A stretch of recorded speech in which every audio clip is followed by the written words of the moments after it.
I would like to advise us all that humanity has been very deceived. I've just spoken about these tendencies that people have who, for example, stay in the first phase of life. These oral tendencies that people fall into, the excess of food, taking drugs, smoking, etc. Now, there is a second phase, between 2 and 4 years of age, when the child becomes aggressive. It's a phase, let's say, somewhat paranoid. The child can bite others, hits his friends, brothers, doesn't accept the orientation of his parents.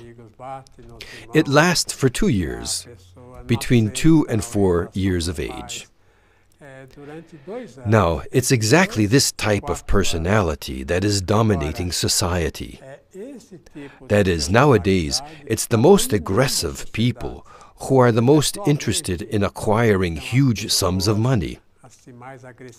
The very greedy individual, he who wants to be rich, a millionaire, just the fact that he wants to be a millionaire, mainly without deserving it, it's the same as a thief who wants to get money without making an effort to earn it.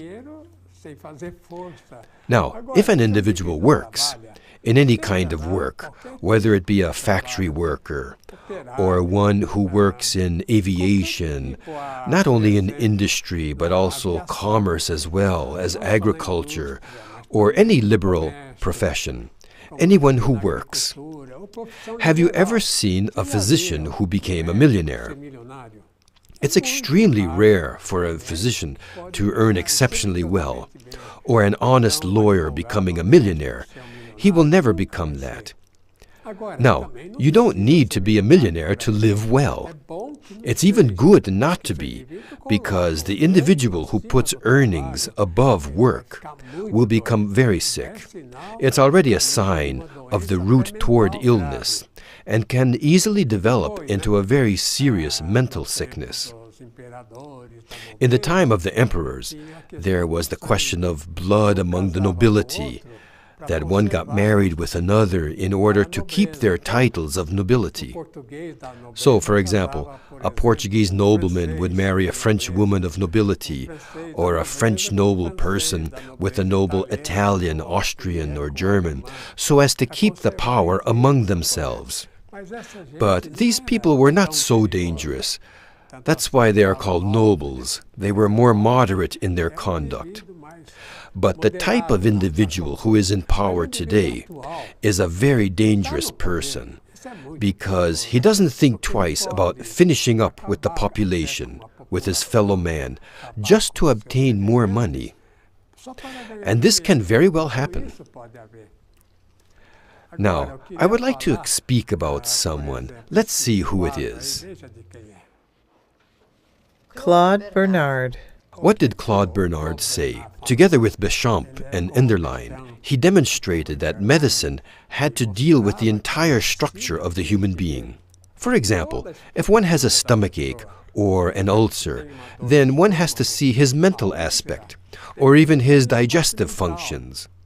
Or if one has, for example, pain in the bones, he has also to check his vascular system. He has to check the other systems as well.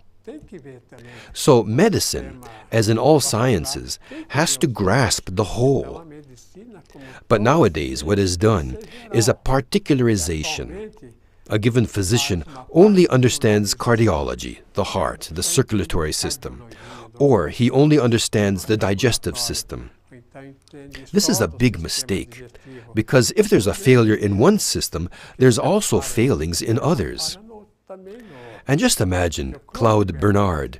More than 100 years ago, he was already, to quite an extent, speaking about medicine in this way. So let's see what I've written in this next chart.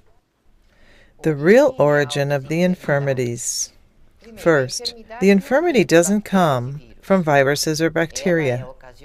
It is caused by the weakening of the cell due to psychological stress.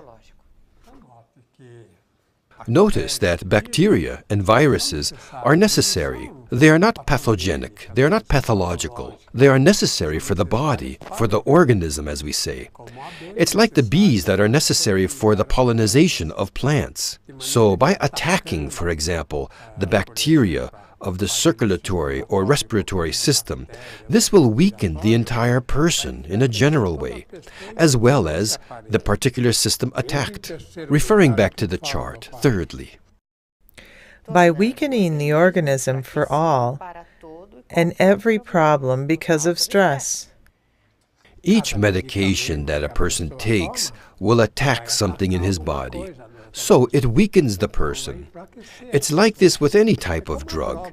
And these drugs that the youth are taking, believing them to be something wonderful, these drugs are also used in prescription medicine. So let's see now an extraordinary creature. Let's see who he is. Antoine Béchamp. What did he do? Look at how he described the origin of infirmities. He said that the blood is formed by three fundamental elements: the serum, the cells, and the microzymes.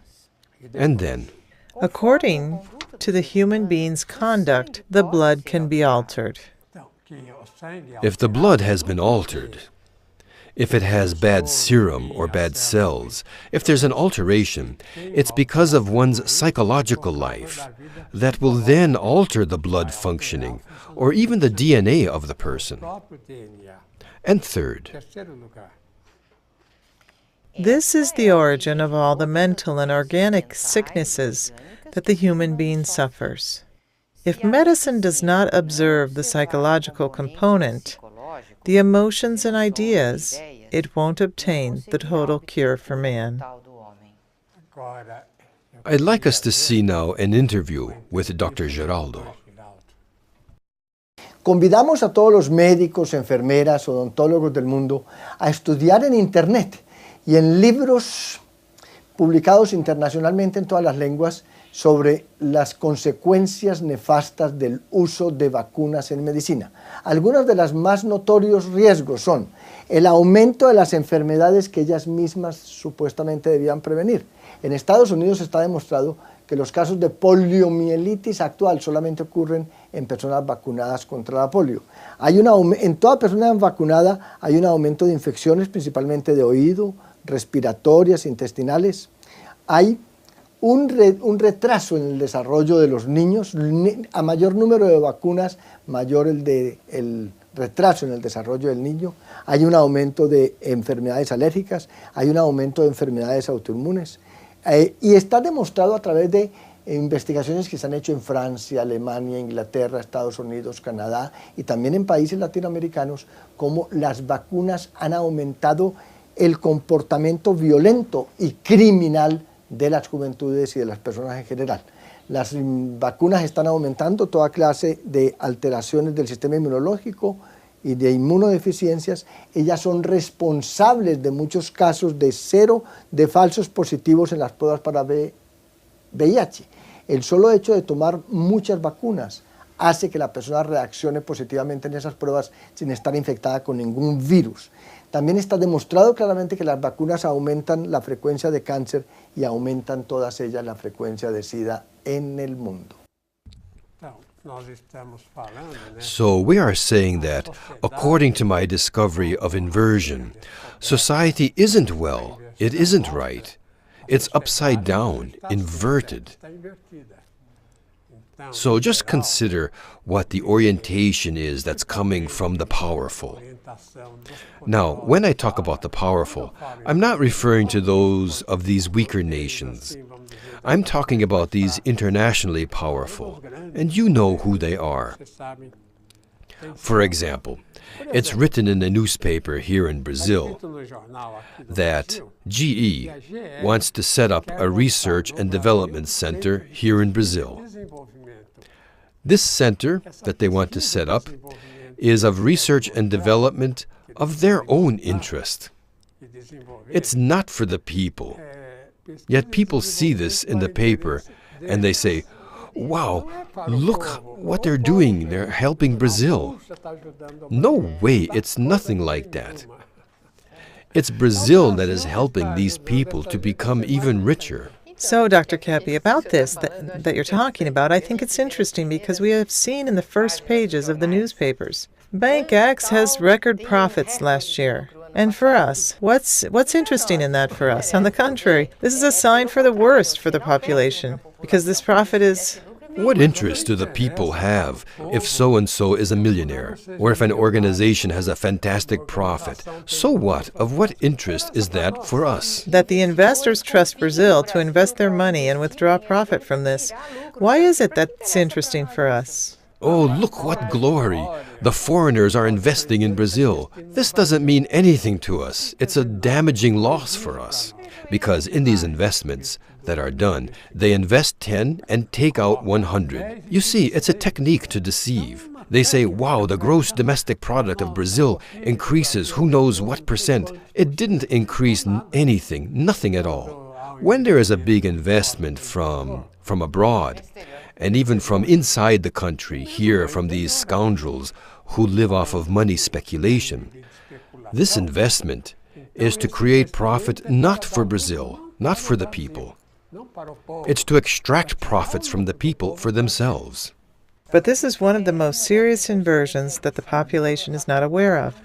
That's why, Dr. Keppe, I think that if the world doesn't perceive this question that you discovered about inversion, that the human being is inverted and creates an inverted society, and the powers are also inverted, taking advantages of the people's inversion. Therefore, while this is not perceived, we are leading ourselves to death. I think that the biggest inversion is death. Among the solutions for these problems, in the proposal that Dr. Keppe brings about economy. Capitalism, especially the wild capitalism, has failed. Communism has already finished. Marxism was a capitalism of the state, only to give profit to the people there in power in that terrible situation in the Soviet Union. So I have proposed a type of system that is based in work. Let's see the chart. A productivist regime. First, the predominance of production, and not capital, money. The dominating factor, the predominance, is in work, and not the money itself, which must come as a result of work, and not through money speculation by the robbery that these shameless scoundrels do through speculation. And secondly, mainly of the fine products of quality. Notice that industries don't make fine things of high quality. They only repeat their lowest possible cost things to sell in order to get profit, and only profit. Population balance of money and food. Observation. Predominance of action over sensorialism. Can you see then that only good action can save humanity? If the situation continues like this, sensorialism, this behavior of the pleasure of the senses, and this money speculation, which is truly a robbery committed against the people, then the world will not have peace. The situation will end up getting worse and worse. So we'll see you same time next time.